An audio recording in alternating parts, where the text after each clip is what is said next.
क्या आप जानते हैं कि श्री कृष्ण की मृत्यु के बाद ऐसा क्या हुआ जिससे पूरी द्वारका नगरी जलमग्न हो गई? आखिर कब, क्यों और कैसे डूबी श्री कृष्ण की द्वारका नगरी? क्या वजह थी जो श्री कृष्ण को गांधारी ने श्राप दिया? आखिर क्यों श्री कृष्ण के पुत्र को ऋषियों ने श्राप दिया? इन सभी सवालों के जवाब आज हमारे इस वीडियो में छुपे हुए हैं, तो कहीं न जाए, बने रहिएगा वीडियो के अंत तक और जाने इन बातों के पीछे का रहस्य। हिंदू धर्म की बात करें तो ये सबसे प्राचीन धर्म कहलाता है और हिंदू धर्म के 4 धामों में से एक है द्वारका धाम, जिसको श्री कृष्ण की नगरी भी कहा जाता है। और दोस्तों, ये द्वारका धाम गुजरात के काठियावाड़ जिले में अरब सागर के पास मौजूद है। हिंदू धर्म में द्वारका एक ऐसी नगरी है जिसे श्री कृष्ण ने बसाया था। वहीं अगर धार्मिक नगरों की बात की जाए तो हिंदू धर्म में 6 प्राचीन नगर हैं, जिसमें से एक है द्वारका, और बाकी बचे हुए नगरों की बात करें तो वो है मथुरा, काशी, हरिद्वार, अवंतिका, कांचीपुरम और अयोध्या। कुछ लोग द्वारका नगरी को अलग अलग नाम से भी पुकारते हैं। वहीं अगर हम द्वारका नगरी की बात करें तो इस नगर में चारों तरफ लंबी लंबी दीवारें हुआ करती थी और बहुत सारे दरवाजे हुआ करते थे। आपको बता दें, बहुत सारे दरवाजे होने की वजह से इस नगरी का नाम द्वारका पड़ा था। द्वारका नगरी को श्री कृष्ण की कर्म भूमि भी कहा जाता है। महाभारत की कथा के अनुसार जब कंस का वध श्री कृष्ण के द्वारा हुआ, तब जरासंध ने कृष्ण का नामो निशान मिटाने की ठान ली और जैसे ही जरासंध को मौका मिला, उसने मथुरा पर अटैक कर दिया और यादवों को परेशान करना शुरू कर दिया। जब श्री कृष्ण ने ये सब देखा तो यादवों की सुरक्षा को ध्यान में रखते हुए उन्होंने मथुरा छोड़ने का फैसला कर लिया। मथुरा छोड़ने के बाद श्री कृष्ण ने एक बहुत बड़ा नगर बनाया जिसमें हर सुख सुविधाओं का ध्यान रखा गया और यही थी श्री कृष्ण द्वारा बनाई गई नगरी द्वारका। इस नगरी के बसने के बाद श्री कृष्ण अपने सगे संबंधियों के साथ बड़े ही आराम से द्वारका में रह रहे थे। श्री कृष्ण ने द्वारका में 36 सालों तक वास किया और 36 सालों तक राज करने के बाद जब श्री कृष्ण की मृत्यु हुई तो ये द्वारका नगरी जलमग्न हो गई। लेकिन इस नगरी का जल में समाने के पीछे का कारण कुछ और है। धार्मिक ग्रंथों पर गौर किया जाए तो इसके पीछे 2 कथाएं प्रचलित यानी बताई जाती हैं। चलिए जानते हैं इसके बारे में एक एक करके। महाभारत का युद्ध खत्म होने के बाद महर्षि व्यास के शिष्य संजय ने जब गांधारी को ये बताया कि पांडव अपने साथियों और द्रौपदी के साथ हस्तिनापुर आ चुके हैं, तब गांधारी को बड़ा मानसिक कष्ट हुआ क्योंकि युद्ध में गांधारी ने अपना सब कुछ गवा दिया था। वो इस बात को भूलने को ही तैयार नहीं थी कि अब उनके पास उनके बच्चों के नाम पर कुछ भी नहीं बचा। फिर किसी तरह उन्होंने अपने मन को संभाल लिया, पर जब उन्हें ये पता चला कि उनके साथ श्री कृष्ण भी आए हैं तो वो तिलमिला उठी और उन्होंने श्री कृष्ण को श्राप दिया। उन्होंने कहा, अगर मैंने अपने आराध्य के सच्चे मन से आराधना की है और निस्वार्थ भाव से पतिव्रत का पालन किया है तो जिस प्रकार मेरे कुल का विनाश हुआ है उसी प्रकार तुम्हारे कुल का भी नाश हो जाएगा। तुम्हारे आलिशान नगरी तुम्हारी आंखों के सामने समुद्र में डूब जाएगी।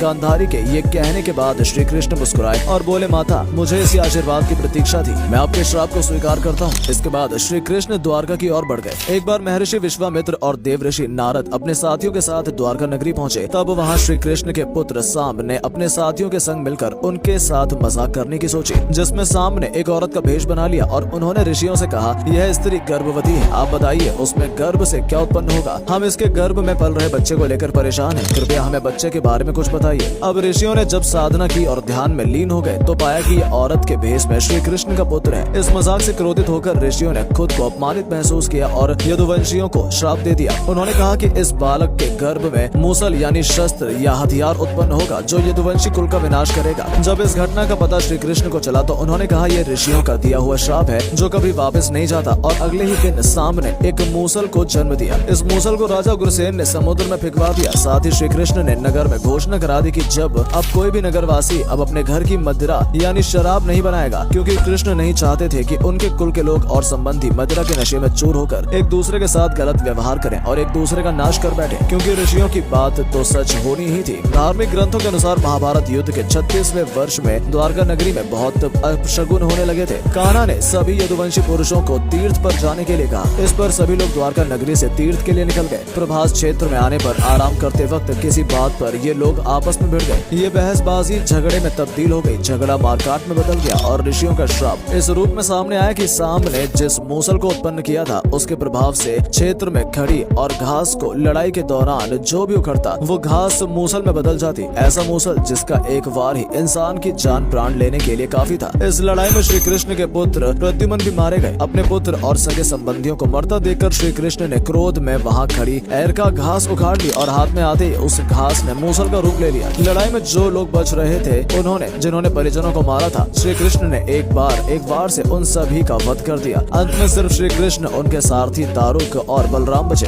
इस पर श्री कृष्ण ने दारुक से कहा कि हस्तिनापुर जाकर अर्जुन को यहाँ ले आओ। फिर बलराम को वहीं रुकने को कहा और खुद अपने पिता को इस संहार के बारे में बताने के लिए द्वारका चले गए। कान्हा ने वासुदेव जी को इस नरसंहार के बारे में बताया और कहा कि जल्द यहाँ अर्जुन आएंगे, आप नगर की औरतों और बच्चों को लेकर अर्जुन के साथ हस्तिनापुर चले जाइए। दोस्तों, द्वारका नगरी देखने में बेहद ही खूबसूरत और भव्य थी। चलिए जानते हैं इस द्वारका नगरी को बनाने के लिए किन किन चीजों का इस्तेमाल किया गया था। दोस्तों, अगर पुरानी कथाओं पर गौर किया जाए तो श्री कृष्ण द्वारा बनाई गई ये भव्य द्वारका नगरी पूरी सोने की बनी हुई थी, जो देखने में बेहद खूबसूरत थी। इसे देखकर ऐसा लगता था जैसे वहाँ देवों का वास हो। ऐसा माना जाता है कि द्वारकाधीश मंदिर का निर्माण पहले वर्ष 1468 में श्री आदि शंकराचार्य द्वारा करवाया गया था। चलिए अब जानते हैं कि द्वारका नगरी के समुद्र में डूबने के बाद उसे पहली बार कब देखा गया। रिसर्च के मुताबिक सबसे पहले साल 1963 में द्वारका नगरी को ढूंढने का प्रयास डिपार्टमेंट ऑफ आर्कियोलॉजी और गुजरात गवर्नमेंट ने किया था। इस दौरान समुद्र से 3000 साल पुराने बर्तन मिले थे, जिसके बाद समुद्र में तांबे के सिक्के और ग्रेनाइट के स्ट्रक्चर भी देखने को मिले थे। जिसके बाद पूरे नगर को खोज लिया गया था, लेकिन अब काफी समय बीत जाने के कारण और मिट्टी के दबाव के कारण द्वारका नगरी बेहद गहराई में जा चुकी है, जिसे अब देखा जाना बेहद ही मुश्किल हो चुका है। अब दोस्तों, द्वारका नगरी को तो हम वापस से नहीं देख सकते, लेकिन हाँ, द्वारका में जो मंदिर बनाया गया है उसके बारे में जानकर द्वारका नगरी की खूबसूरती जरूर महसूस कर सकते हैं। ये मंदिर देखने में बहुत खूबसूरत दिखाई देता है। ये मंदिर 5 मंजिला ऊंचा है और ये मंदिर 32 खम्भों पर टिका हुआ है। इस मंदिर के शिखर यानी चोटी पर 84 फुट लंबा ध्वज यानी झंडा फहरता रहता है और उस झंडे पर सूर्य एवं चंद्रमा बने हुए हैं। ये मंदिर इतना बड़ा है कि इस मंदिर को 10 किलोमीटर की दूरी से भी देखा जा सकता है। इस मंदिर के अंदर 2 द्वार यानी कि दरवाजे हैं। उनमें से एक मोक्ष का द्वार और दूसरा स्वर्ग द्वार है, जिसमें से भक्तों का एंट्री स्वर्ग द्वार से ही करवाई जाती है। इतने बड़े भव्य और विशाल मंदिर में जाने के लिए एक समय तय किया गया है। चलिए जानते हैं द्वारका मंदिर किस समय जाना चाहिए। अगर आप भी द्वारका टेम्पल जाने के बारे में सोच रहे हैं तो मंदिर की टाइमिंग का विशेष ध्यान रखें। मंदिर खुलने का समय सुबह 6 बजे से दोपहर के 1 बजे तक और शाम को 5 बजे से रात के 9:30 बजे तक है। यहाँ आने के लिए 2 दिन की होटल की बुकिंग करवाना सही होगा, जिसमें आप एक दिन श्री कृष्ण के द्वारकाधीश मंदिर और आसपास के मंदिर जा सकते हैं और दूसरे दिन बेट द्वारका जा सकते हैं, जहाँ है गोपी तालाब, रुक्मणी माता मंदिर, नागेश्वर ज्योतिर्लिंग और बेट द्वारका देखने को मिलेगा। कहा जाता है जब मुगल शासकों ने इस मंदिर पर आक्रमण करना चाहा तब मंदिर के पुजारियों ने द्वारकाधीश की मूर्ति को एक कुएं में छुपा दिया और कई सालों तक ये मूर्ति कुएं में ही रही। जिसके बाद एक दिन एक ब्राह्मण के सपने में भगवान आए। उन्होंने ब्राह्मण को मूर्ति के बारे में बताया और उसे निकालने के लिए निर्धारित समय भी दिया। ये सुनकर ब्राह्मण अति उत्साहित हो गए और मूर्ति को समय से पहले ही निकालने लग गए। कहा जाता है कि मूर्ति को समय से पहले निकालने के कारण ही वो मूर्ति आज भी अधूरी है और इसी कारण मूर्ति की आंखें नहीं है। ये थी द्वारका नगरी के जलमग्न होने की कहानी। उम्मीद करते हैं आपको हमारे द्वारा दी गई जानकारी पसंद आई होगी। इसी उम्मीद के साथ आज का वीडियो यहीं खत्म करते हैं। चलते चलते अगर आपको वीडियो पसंद आई हो तो वीडियो को लाइक और पेज को फॉलो कर लें। धन्यवाद।